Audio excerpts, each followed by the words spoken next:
Selamat sore, selamat datang di video kelompok. Halo semuanya, perkenalkan kami dari kelompok 3 mata kuliah praktikum biologi umum jurusan pendidikan biologi Universitas Negeri Jakarta angkatan 2021. Teman-teman sekalian pasti udah akrab banget sama makanan yang sering muncul di drama-drama Korea. Ya betul, kimchi, atau mungkin kalian lebih suka konsumsi makanan kayak keju, yogurt, atau bisa jadi kalian penikmat makanan khas Indonesia yang satu ini. Betul. Nah, tahukah kalian kalau makanan-makanan ini merupakan salah satu produk hasil dari fermentasi? Fermentasi ini sendiri termasuk dalam salah satu contoh proses respirasi anaerob di mana bahan mentah memanfaatkan metabolisme mikroorganisme untuk mengubah menjadi produk baru. Hasil dari fermentasi ini sendiri nantinya ada CO2 dan etanol. Nah, karena fermentasi ini termasuk dari respirasi anaerob, maka dalam prosesnya pemecahan glukosa ini tidak memerlukan oksigen. Karena ia tidak memerlukan oksigen, berbeda dengan respirasi aerob, secara otomatis ATP atau energi yang dihasilkan juga lebih sedikit. Sementara untuk tujuan dari pembuatan video ini sendiri terutama adalah untuk mengajak rekan-rekan sekalian untuk mengenali proses fermentasi dari pembuatan tape singkong dan keju.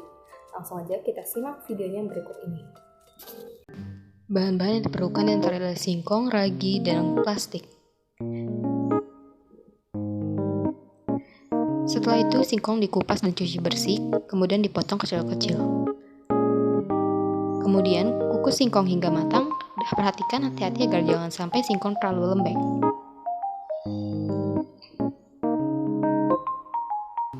Setelah matang, dinginkan lalu taburkan 2-4 sendok makan ragi, lalu bungkus rapat dengan plastik.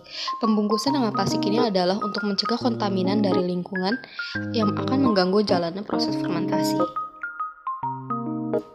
Letakkan di suhu ruang dan diamkan selama 48 jam.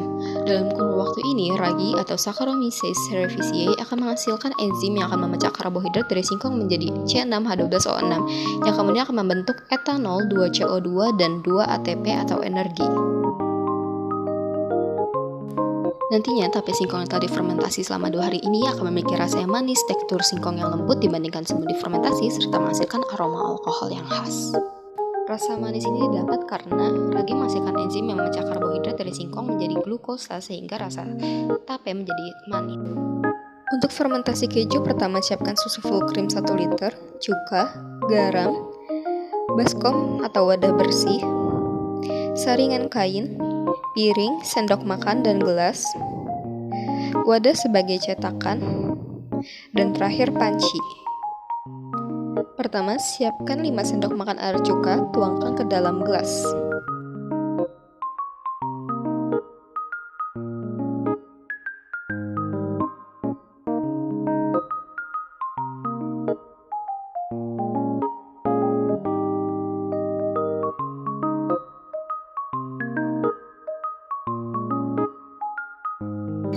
Masukkan 1 liter susu full cream ke dalam panci dengan kompor dalam keadaan mati. Setelah itu, nyalakan kompor dengan api sedang. Rebus susu dengan api sedang hingga mendidih sambil sesekali diaduk dengan sendok agar susu tidak lengket ke panci. Setelah mendidih, matikan kompor lalu masukkan 5 sendok makan air cuka dan aduk hingga rata selama kurang lebih 5 menit. Penambahan air cuka ini dimaksudkan untuk memisahkan zat padat pada susu dadih dengan zat cair pada susu yaitu air dadih.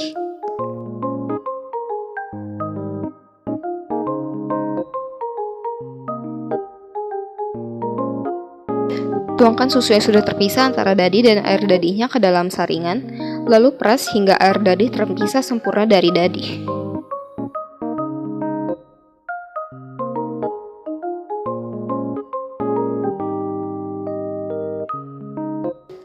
Dadih yang sudah disaring diletakkan di atas piring kemudian diaduk hingga rata.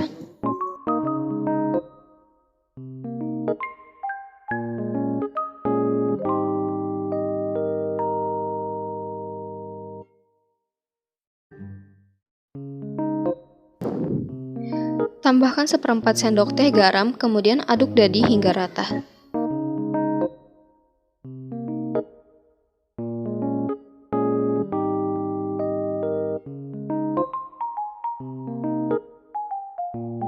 Terakhir, masukkan dadi ke dalam wadah tertutup untuk dicetak, ratakan sebelum ditutup rapat.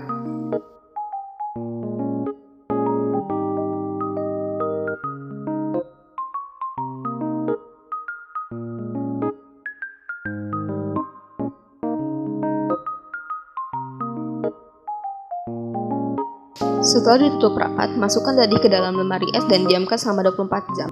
Dalam kurun waktu ini, susu akan mulai fermentasi dengan bantuan bakteri Lactobacillus bulgaricus dan Streptococcus rectis.